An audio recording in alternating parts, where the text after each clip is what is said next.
Ini banyak kayu-kayu gelondongan, boleh gak kita pakai? Boleh gak kita potong? Kita mau bikin rumah. Ini kan kayu gelondongan pada datang, hancur rumah kita dibuat sama kayu-kayu gelondongan. Kayu gelondongan tuh beratnya tontonan, saudara. Nah, kita sudah berikan jawaban waktu itu kepada mereka, saudara. Waktu itu belum ada putusan dari pemerintah. Kita katakan, kalau pemerintahnya baik, pengelolaan bencananya baik, betul-betul semua korban ditangani dengan betul-betul baik, maka jangan diambil kayu gelondongan tanpa izin penguasa. Biar penguasa atur dulu itu SOP-nya bagaimana. Tapi kalau penanganannya nggak baik, banyak korban terbengkalai, banyak korban terceceran di mana-mana, diaturnya juga nggak jelas. Saya udah sampaikan ke FPI di sana, ambil saja buat masyarakat, ambil itu pohon, potong-potong, jadiin papan, jadiin kaso, jadiin balok, bikin rumah-rumah dari kayu tersebut. Betul tidak? Setuju tidak? Setuju tidak? Tapi alhamdulillah akhirnya Gubernur Aceh mengumumkan, saudara, masyarakat Aceh bebas, silakan pakai itu kayu-kayu untuk membangun rumah mereka kembali. Setelah kita rame-rame kemarin selama berminggu-minggu terus berteriak, minta kepada pemerintah agar dinyatakan bahwa bencana di Sumatera Utara, Sumatera Barat dan Aceh sebagai bencana nasional. Terjadi perdebatan luar biasa di DPR, di pemerintah, di mana-mana, saudara, yang sampai hari ini pemerintah tetap berkeberatan atau belum berkemauan. Entah kenapa, tapi ada kabar gembira. Karena saya sudah sampaikan berkali-kali, kalau nggak mau dijadikan sebagai bencana nasional, oke lah, nggak jadi bencana nasional. Tapi sistem penanggulangan bencananya harus berskala nasional. Nggak apa-apa nggak disebut bencana nasional, tapi penanggulangannya dengan skala penanggulangan bencana nasional. Dan dibuat aturan, SOP atau regulasi, bagaimana bantuan dari luar negeri tidak ditolak. Kan bisa dibuat aturannya, saudara. Tanpa bencana nasional pun luar negeri bisa kirim bantuan, saudara. Asal diatur, saudara. Oh, pemerintah takut kalau bencana nasional nanti macam-macam orang datang dari luar negeri ke Indonesia, saudara. Baik, nggak usah bencana nasional, tapi bikin aturan dong yang jelas. Orang dari luar mau bantu, buka itu pintu, jangan dipajekin, betul? Betul? Ya, jangan dipersulit masuknya ke Indonesia, betul? Dan jamin bantuan tersebut sampai ke tangan korban, saudara.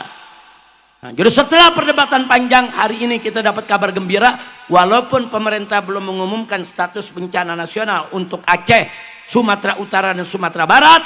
Tadi pagi saya dengar berita DPR telah membentuk Satgas Penanggulangan Bencana Sumatera dengan skala penanganan nasional dan akan berkantor di Aceh. Artinya ada orang-orang pusat yang diturunkan ke Aceh, bikin kantornya, saudara, untuk seluruh tempat bencana bisa dikoordinasikan. Nah, sekarang tinggal kita bagaimana kita kontrol, kita awasi, jangan sampai ada dana-dana yang diselewengkan. Betul? Saya mau tanya semua, siap berjuang untuk Aceh, siap berjuang untuk Sumatera, siap bantu saudara-saudara kita. Takbir. Saudara, bagi kami para habaib, para ulama, ormas Islam yang selama ini biasa kerja di bidang kemanusiaan, saudara, mau disebut bencana nasional, mau disebut bencana lokal, tetap kami turun kok. Nggak ada urusan mau bencana nasional, bencana lokal, kami tetap turun, kami tetap galang dana, kami tetap buka dapur-dapur umum di mana-mana. Tapi kenapa selama ini kami minta distatuskan bencana nasional, saudara? Supaya penanganannya lebih fokus, lebih serius, penggalangan dananya lebih mudah, bantuan asing lebih mudah masuk, saudara. Itu yang kami ngotot. Kalau pemerintah tetap nggak mau, ya nggak apa-apa, tapi saudara tangani dengan sistem penanggulangan skala nasional. Dan kedua, jangan tutup apalagi tolak bantuan yang datang dari luar untuk mereka yang terkena bencana. Setuju tidak? Setuju tidak? Nah, doakan, saudara, doakan supaya kita ini bisa betul-betul berjuang Dan terakhir kemarin masyarakat Aceh bertanya melalui Ketua Umum Muhammad, kawan-kawan FPI di sana ditanya masyarakat Aceh, bagaimana nih FPI hukumnya nih? Ini banyak kayu-kayu gelondongan, boleh gak kita pakai? Boleh gak kita potong? Kita mau bikin rumah. Ini kan kayu gelondongan pada datang, hancur rumah kita dibuat sama kayu-kayu gelondongan. Kayu gelondongan tuh beratnya tontonan, saudara. Nah, kita sudah berikan jawaban waktu itu kepada mereka, saudara. Waktu itu belum ada putusan dari pemerintah. Kita katakan, kalau pemerintahnya baik, pengelolaan bencananya baik, betul-betul semua korban ditangani dengan betul-betul baik, maka jangan diambil kayu gelondongan tanpa izin penguasa. Biar penguasa atur dulu itu SOP-nya bagaimana. Tapi kalau penanganannya nggak baik, banyak korban terbengkalai, banyak korban terceceran di mana-mana, diaturnya juga nggak jelas. Saya udah sampaikan ke FPI di sana, ambil saja buat masyarakat, ambil itu pohon, potong-potong, jadiin papan, jadiin kaso, jadiin balok, bikin rumah-rumah dari kayu tersebut. Betul tidak? Setuju tidak? Setuju tidak?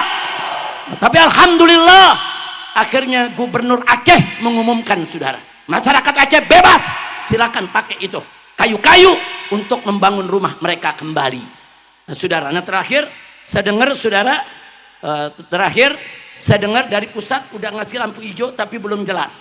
Nah, tapi intinya, saudara, yang kurang ajarnya ini perusahaan-perusahaan yang menggunduli hutan. Datang, saudara, bawa truk, datang bawa beko, bukan untuk membantu masyarakat menyingkirkan daripada kayu-kayu gelondongan. Nyari kayu yang nomor dia punya, mana dia? Oh, ini nomor perusahaan dia diangkut, ini nomor perusahaan dia diangkut. Ini berbahaya. Makanya kemarin yang model begini ada yang dibakar mobilnya oleh masyarakat, saudara. Udah ngebantu enggak, saudara, nyariin dia punya apa namanya, dia punya kayu. Ente punya perbuatan menggunduli hutan, itu perbuatan maksiat, itu perbuatan jahat, itu sudah mendatangkan korban jiwa, itu sudah mengakibatkan korban harta. Mestinya kalian dituntut, masuk penjara, disita hartanya, ganti rugi itu orang yang kena bencana. Betul? Takbir. Nah, maka itu kita minta kepada pemerintah untuk lebih tegas. Itu pengusaha-pengusaha yang sudah gunduli hutan, tangkap aja, Pak. Tangkap. Setuju tidak? Setuju tidak? Sita aja harta mereka, sita. Setuju tidak?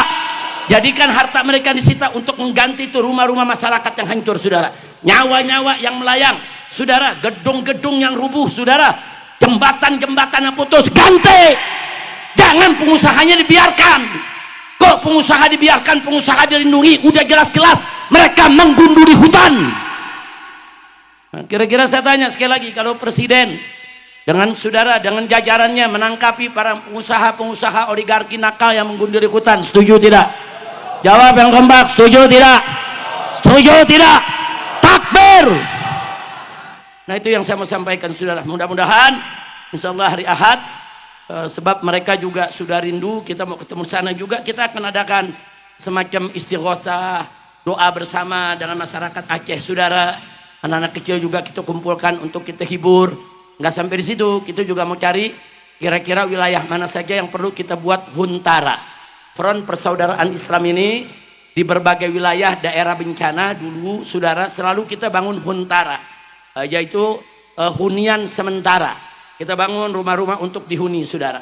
Sebelum mereka dapat ganti dari pemerintah, sebelum mereka dapat rumah baru dari pemerintah, karena bantuan dari pemerintah memang kadang-kadang lama, karena kan ada apa namanya, ada administrasinya yang berbelat-belit, dari atas mesti kemari dulu, dari sini meja sini, meja sini, meja sana. Kadang-kadang sebulan 2 bulan baru turun, 3 bulan baru dibangun, kelamaan. Enggak apa-apa, biar aja, itu memang ada administrasinya. Tapi kita rame-rame kita bantu, kita bangun, kita bikin dapur umum, kita bikin sekolah sementara, kita bikin juga MCK sementara, saudara. Kita bangun hunian-hunian sementara. Nah, mudah-mudahan kali ini FPI juga bisa membangun itu semua. Amin. Ya Rabbal Alamin.